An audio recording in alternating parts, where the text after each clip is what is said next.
ಸಮಸ್ತ ಪವರ್ ಟಿವಿಯ ವೀಕ್ಷಕ ಬಾಂಧವರಿಗೂ ಶ್ರೀ ಸಿದ್ಧಲಿಂಗೇಶ್ವರ ಗದ್ದಿಗೆ ಮಠದ ಸಕಲ ಭಕ್ತವೃಂದ ಶಿಷ್ಯವೃಂದಕ್ಕೆಲ್ಲ ಈ ಪುಷ್ಯ ಮಾಸದಲ್ಲಿ ನಡೀತಾ ಇರುವ ವಿಶೇಷವಾದ ಅಂಗಾರಕ ಸಂಕಷ್ಟಹರ ಚತುರ್ಥಿಯ ಶುಭಾಶೀರ್ವಾದಗಳನ್ನು ತಿಳಿಸುತ್ತಾ, ಇದೇ ಅಂಗಾರಕ ಸಂಕಷ್ಟಹರ ಚತುರ್ಥಿ ಜನವರಿ 6 ಬೆಳಗ್ಗೆ 8:38 ಪ್ರಾರಂಭವಾಗಿ ಜನವರಿ 7ನೇ ತಾರೀಕು ಬೆಳಗ್ಗೆ 7:38 ಮುಕ್ತಾಯಗೊಳ್ಳಲಿದೆ. ಹೀಗಾಗಿ ವಿಶೇಷವಾಗಿ ಮಂಗಳವಾರ ಸಂಕಷ್ಟಹರ ಚತುರ್ಥಿ ಬಂದಿರುವುದರಿಂದ ವಿಶೇಷವಾಗಿ ಇದನ್ನ ಅಂಗಾರಕ ಸಂಕಷ್ಟಹರ ಚತುರ್ಥಿ ಅಂತಂದೇಳಿ ಪ್ರಸಿದ್ಧಿಯಾಗಿದೆ ವೀಕ್ಷಕರೇ. ಆದ್ದರಿಂದ ಈ ಅಂಗಾರಕ ಸಂಕಷ್ಟಹರ ಚತುರ್ಥಿಯಲ್ಲಿ ಯಾರು ಗಣೇಶನನ್ನ ಆರಾಧನೆಯನ್ನ ಮಾಡ್ತಾರೆ ಅವರ ಸಕಲ ಅಭಿಷ್ಟಗಳು ಸಹ ಬೇಗನೆ ಸಿದ್ಧಿಯಾಗ್ತಾ ಹೋಗುತ್ತಂತೆ. ಬನ್ನಿ ಹಾಗಾದರೆ ಈ ಅಂಗಾರಕ ಸಂಕಷ್ಟಹರ ಚತುರ್ಥಿಯ ವಿಶೇಷತೆ ಏನು, ಈ ಪುಷ್ಯ ಮಾಸದಲ್ಲಿ ನಡೀತಾ ಇರುವ ಇದಕ್ಕೆ ಮಹತ್ವ ಏನು, ಅದರೊಳಗೂ ಧನುರ್ಮಾಸದಲ್ಲಿ ನಡೀತಾ ಇರುವ ಈ ಅಂಗಾರಕ ಸಂಕಷ್ಟಹರ ಚತುರ್ಥಿಯ ಮಹತ್ವ ಏನು ಎಲ್ಲವನ್ನ ತಿಳಿಯೋಣ ಬನ್ನಿ ವೀಕ್ಷಕರೇ. ಈ ಪುಷ್ಯ ಮಾಸದಲ್ಲಿ ನಡೀತಾ ಇರುವ ಈ ಲಂಬೋದರ ಅಂಗಾರಕ ಸಂಕಷ್ಟಹರ ಚತುರ್ಥಿ ಬಹಳ ವಿಶೇಷವಾದದ್ದು. ಈ ದಿನದಲ್ಲಿ ನಾವು ಏನನ್ನ ಮಾಡಬೇಕು ಅಂತಂದ್ರೆ, ಬ್ರಾಹ್ಮಿ ಮುಹೂರ್ತದಲ್ಲೇ ಅಭ್ಯಂಜನ ಸ್ನಾನಾದಿಗಳನ್ನು ಮಾಡಿ ಗುರುಗಳಿಂದ ಆಶೀರ್ವಾದವನ್ನ ಪಡೆದು ಈ ಅಂಗಾರಕ ಸಂಕಷ್ಟಹರ ಚತುರ್ಥಿಯ ವ್ರತವನ್ನ ಮಾಡುತ್ತೇನೆ ಗುರುಗಳೇ, ಅನುಗ್ರಹವನ್ನ ಮಾಡಿ ಆ ಗಣೇಶನ ಕೃಪೆ ನನಗೂ ನಮ್ಮ ಕುಟುಂಬಕ್ಕೂ ಇಡೀ ಲೋಕಕ್ಕೂ ಉಂಟಾಗಲಿ ಅಂತಂದೇಳಿ ಪ್ರಾರ್ಥನೆಯನ್ನ ಮಾಡಿ ಗುರುಗಳಿಂದ ಆಶೀರ್ವಾದವನ್ನ ಮಂತ್ರೋಪದೇಶವನ್ನ ತೆಗೆದುಕೊಂಡು ಆ ದಿನ ಶುದ್ಧ ರೀತಿಯಿಂದ ಸಾತ್ವಿಕ ರೀತಿಯಲ್ಲಿ ಉಪವಾಸವನ್ನ ಆಚರಿಸಬೇಕು ಅಂತಂದು ಹೇಳುತ್ತೆ. ಅಂತಹ ಸಾತ್ವಿಕ ಉಪವಾಸ ಅಂತಂದ್ರೆ ಸದಾ ನಮ್ಮ ಮನಸ್ಸು ಏಕಾಗ್ರತೆಯಿಂದ ಆ ಪರಬ್ರಹ್ಮ ರೂಪಿಯಾದ ಆ ಲಂಬೋದರನ ಬಳಿಯಲ್ಲಿ ಸದಾ ಅವನ ಜಪ ತಪ ಸೇವೆ ಧ್ಯಾನ ಭಜನೆಗಳಲ್ಲೇ ಸಹ ವಾಸವನ್ನ ಮಾಡಬೇಕು ಅಂತಂದು ಇಂತಹ ಸಾತ್ವಿಕ ಉಪವಾಸ ಸರ್ವಶ್ರೇಷ್ಠವಾದದ್ದು ಅಂತಂದು ಶ್ರೀಪೀಠದಿಂದ ನಾವು ಹಲವಾರು ಭಕ್ತರಿಗೆ ತಿಳಿಸ್ತಾ ಇದ್ದೀವಿ. ಇಂತಹ ಸಾತ್ವಿಕ ರೀತಿಯ ಉಪವಾಸವನ್ನ ಆ ಲಂಬೋದರನಿಗೆ ಸಲ್ಲಿಸಿ ಸಂಜೆ ವಿಶೇಷವಾಗಿ 5:10 8:38 ಪೂಜಾ ಸಮಯಕ್ಕೆ ಅತ್ಯಂತ ಶುಭಪ್ರದವಾಗಿದೆ. ಇಂತಹ ಸಮಯದಲ್ಲಿ ಪುನಃ ಸ್ನಾನವನ್ನಗೈದು ಮತ್ತೆ ಗುರುಗಳಿಂದ ತಂದೆ ತಾಯಿಗಳಿಂದ ಆಶೀರ್ವಾದವನ್ನ ಪಡೆದು ಪೂರ್ವಾಭಿಮುಖವಾಗಿ ಕುಳಿತು ಅಷ್ಟದಳದ ಪದ್ಮದ ರಂಗವಲ್ಲಿಯನ್ನ ಹಾಕಿ ಅಲ್ಲಿ ವಿಶೇಷವಾಗಿ ಕೆಂಪು ವರ್ಣದ ವಸ್ತ್ರವನ್ನ ಹರಡಿ ಅದರ ಮೇಲೆ ಕಳಶವನ್ನ ಪ್ರತಿಷ್ಠಾಪನೆಯನ್ನ ಮಾಡಿ ಗಣೇಶನನ್ನ ಆವಾಹನೆಯನ್ನ ಮಾಡಿ ಕಳಶಕ್ಕೆ ವಿಶೇಷವಾಗಿ ಕೆಂಪು ಬಣ್ಣದ ವಸ್ತ್ರವನ್ನ ಹಾಕಿ ಗಣೇಶನಿಗೆ ಬಿಲ್ವ ಗಂಧ ಮತ್ತು ಗರಿಕೆಯಿಂದ ಅಂದ್ರೆ ದೂರ್ವೆಯಿಂದ ಅರ್ಚನೆಯನ್ನ ಮಾಡಿ ಅರ್ಚನೆಯಲ್ಲಿ ವಿಶೇಷವಾಗಿ ಓಂ ಲಂಬೋದರಾಯ ನಮಃ ಎಂದು 108 ಸತಿನಾದ್ರೂ ಸಹ ಶುದ್ಧ ಭಕ್ತಿಯಿಂದ ಜಪವನ್ನ ಅವನ ನಾಮವನ್ನ ಜಪವನ್ನ ಮಾಡಿದರಿಂದ ವಿಶೇಷವಾಗಿ ಸಕಲ ಪಾಪಗಳನ್ನೇ ಸಹ ಪರಿಹಾರವನ್ನ ಕ್ಷಣ ಮಾತ್ರದಲ್ಲಿ ಮಾಡ್ತಾನೆ ಅಂತಂದು ತಿಳಿಸುತ್ತೆ.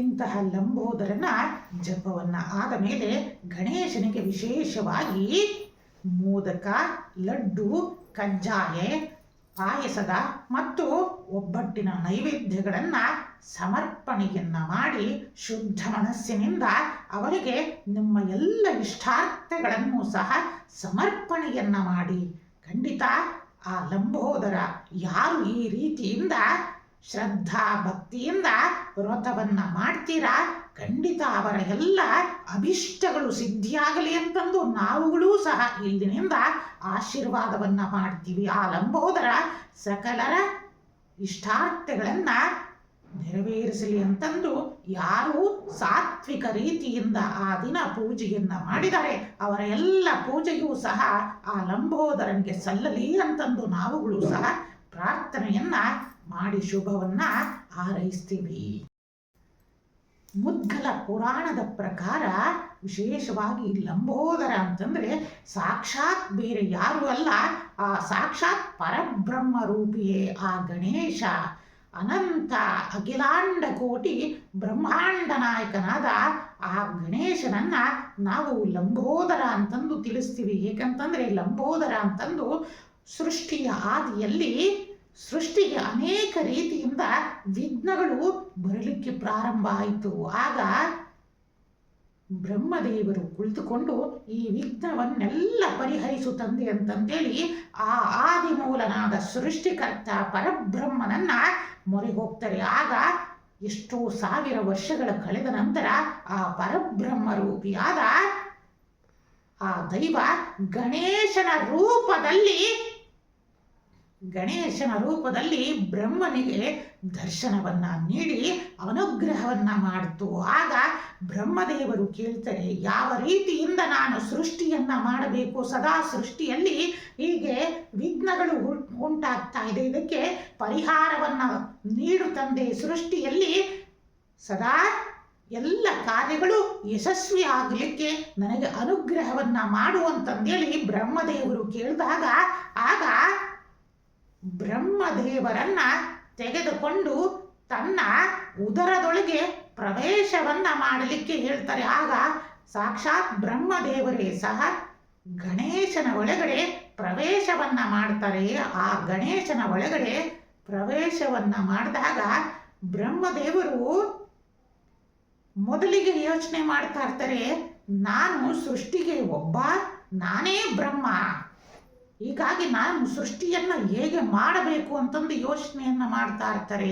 ಆಗ ಇವರು ಗಣೇಶನ ಒಳಗಡೆ ಉದರದ ಅಂದ್ರೆ ತನ್ನ ಹೊಟ್ಟೆಯ ಒಳಗಡೆ ಗಣೇಶ ಪ್ರವೇಶ ಮಾಡ್ತಾ ಇದ್ದಾಗ ಆ ಹೊಟ್ಟೆನಲ್ಲಿ ನೋಡ್ತಾರೆ ಅನಂತ ಕೋಟಿ ಬ್ರಹ್ಮಾಂಡಗಳಿದಾವೆ.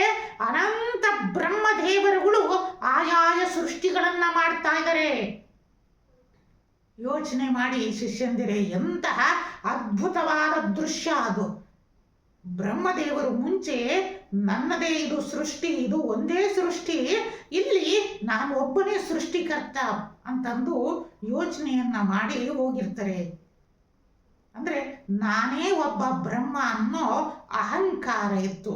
ಯಾವಾಗ ಆ ಗಣೇಶನ ಉದರದೊಳಗೆ ಪ್ರವೇಶ ಮಾಡಿದಾಗ ಅನಂತ ಕೋಟಿ ಬ್ರಹ್ಮಾಂಡಗಳನ್ನ ನೋಡ್ತಾ ಇದ್ದಾರೆ.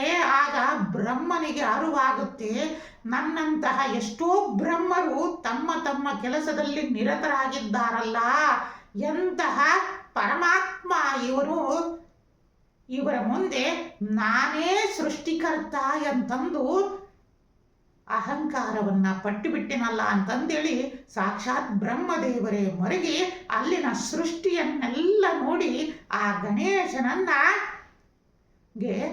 ಕುರಿತು ಭಕ್ತಿಯಿಂದ ಅವನ ಸ್ತೋತ್ರವನ್ನ, ಲಂಬೋದರ ಸ್ತೋತ್ರವನ್ನ ಬ್ರಹ್ಮದೇವರು ಮಾಡ್ತಾರೆ. ಇಂತಹ ಬ್ರಹ್ಮದೇವರು ಮಾಡಿದ ಇಂತಹ ಶುಭ ದಿನವೇ ಈ ಲಂಬೋದರನ ಆರಾಧನೆ ಉಂಟಾಗ್ತಾ ಹೋಗುತ್ತೆ. ಹೀಗಾಗಿ ಯಾರಿಗೆ ಜೀವನದಲ್ಲಿ ಅನೇಕ ರೀತಿಯಿಂದ ಉದ್ಯೋಗದಲ್ಲಿರಲಿ ಮತ್ತು ಎಷ್ಟೇ ಶ್ರಮ ಪಟ್ಟರೂ ವ್ಯಾಪಾರದಲ್ಲಿ ಮುಂದುವರಿಯಲಿಕ್ಕೆ ಹೋದಾಗ ಅನೇಕ ರೀತಿಯಿಂದ ವಿಘ್ನಗಳು ಉಂಟಾಗ್ತಾ ಇರ್ತವೆ. ಮತ್ತೆ ಎಂತಹ ಬುದ್ಧಿವಂತರಿರ್ತಾರೆ, ಆದರೆ ಇಂತಹ ಪ್ರಾಜೆಕ್ಟ್ನ ಮಾಡಬೇಕು, ಅದನ್ನ ಸಕ್ಸಸ್ ಮಾಡಬೇಕು ಅಂತಂದ್ರೂ ಸಹ ಅನೇಕ ರೀತಿಯಿಂದ ಆ ಪ್ರಾಜೆಕ್ಟ್ಗಳಿಗೆ ವಿಘ್ನಗಳು ಎದುರಾಗ್ತಾ ಇರ್ತವೆ. ಹೌದಲ್ಲ ವೀಕ್ಷಕರೇ? ನೀವೆಲ್ಲರೂ ಸಹ ಯೋಚನೆಯನ್ನ ಮಾಡಿ.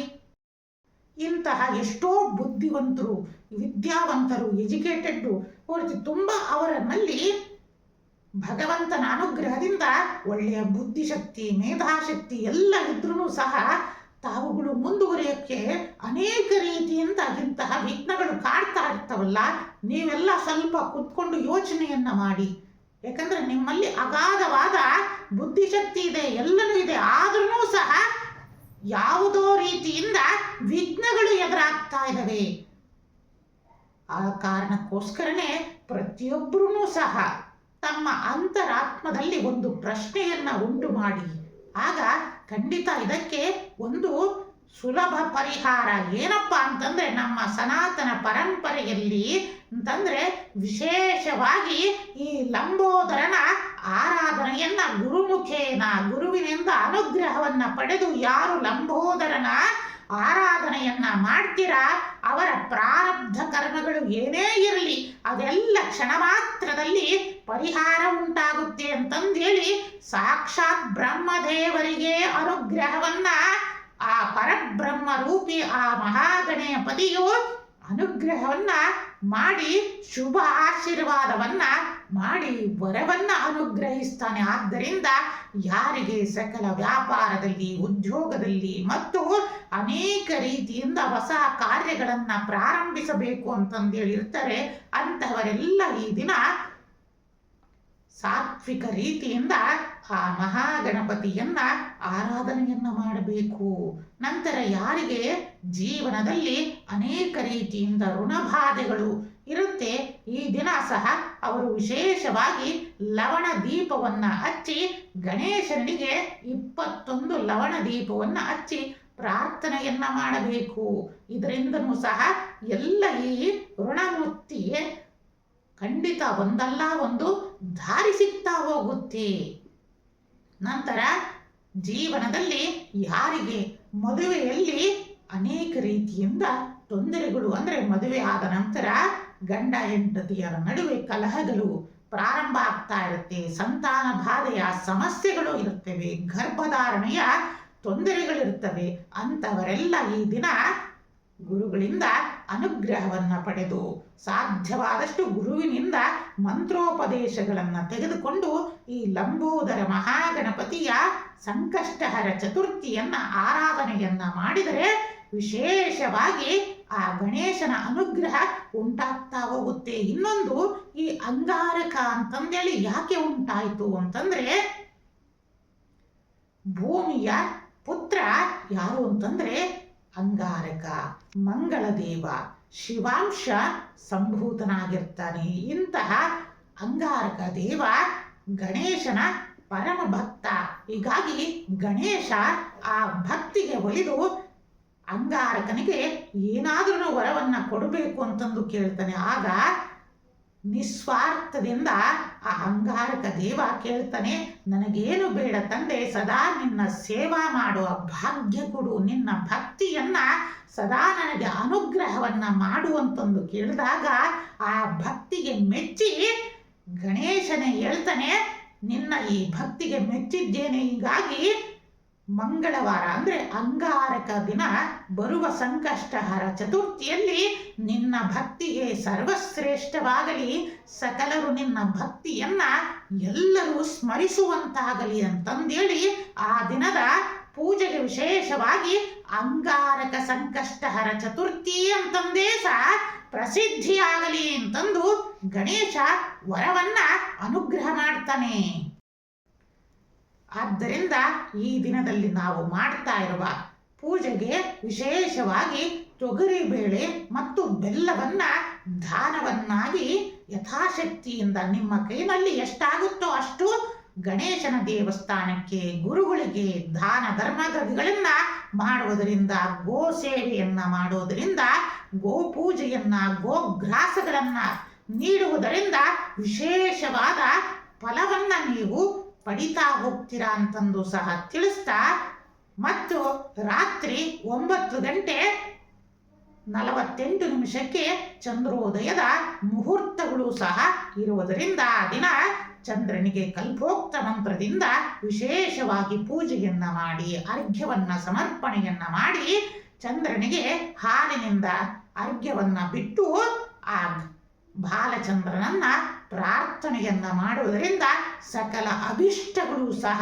ಸಿದ್ಧಿಸ್ತಾ ಹೋಗ್ತವೆ. ಯಾರು ಈ ಸಾತ್ವಿಕ ರೀತಿಯಿಂದ ಎಲ್ಲ ವೀಕ್ಷಕರು ಆ ಪೂಜೆಯನ್ನ ಮಾಡ್ತೀರಾ, ಇವರೆಲ್ಲರ ಇಷ್ಟಾರ್ಥಗಳು ನೆರವೇರಲಿ ಅಂತಂದೂ ಸಹ ನಾವುಗಳು ಸಹ ಆ ಲಂಬೋದರ ಮಹಾಗಣಪತಿಯನ್ನ ಪ್ರಾರ್ಥನೆಯನ್ನ ಮಾಡ್ತೀವಿ ಅಂತಂದು ಸಹ ತಿಳಿಸುತ್ತಾ ಪರಮದಯಾಳು ಶ್ರೀ ಸಿದ್ಧಲಿಂಗೇಶ್ವರರು ಜಗನ್ಮಾತೆಯಾದ ಇಷ್ಟಗಾಮೀಶ್ವರಿಯು ಲಂಬೋದರ ರೂಪದಲ್ಲಿ ಸಕಲರ ಅಭಿಷ್ಟಗಳನ್ನ ಶೀಘ್ರವಾಗಿ ಸಿದ್ಧಿಸಲಿ ಮತ್ತು ಶ್ರೀಪೀಠದಲ್ಲಿ ದಿನ ವಿಶೇಷವಾಗಿ ಅಂಗಾರಕ ಸಂಕಷ್ಟಹರ ಚತುರ್ಥಿಯ ಲಂಬೋದರ ಮಹಾ ಗಣಪತಿಯ ಯಾಗವನ್ನೂ ಸಹ ಹಮ್ಮಿಕೊಳ್ಳಲಾಗಿದೆ. ಇಂತಹ ಯಾಗದಲ್ಲಿ ಸಕಲ ಭಕ್ತಾದಿಗಳು ಸಹ ಪಾಲ್ಗೊಂಡು ಆ ಲಂಬೋದರ ಮಹಾಗಣಪತಿಯ ಅನುಗ್ರಹವನ್ನ ಪಡೆಯುವಂತಾಗಲಿ ಅಂತಂದು ಸಹ ತಿಳಿಸುತ್ತಾ ಸಮಸ್ತ ಪವರ್ ಟಿವಿಯ ವೀಕ್ಷಕ ಬಾಂಧವರಿಗೂ ಮತ್ತು ಸಮಸ್ತ ಪವರ್ ಟಿವಿಯ ತಂಡಕ್ಕೂ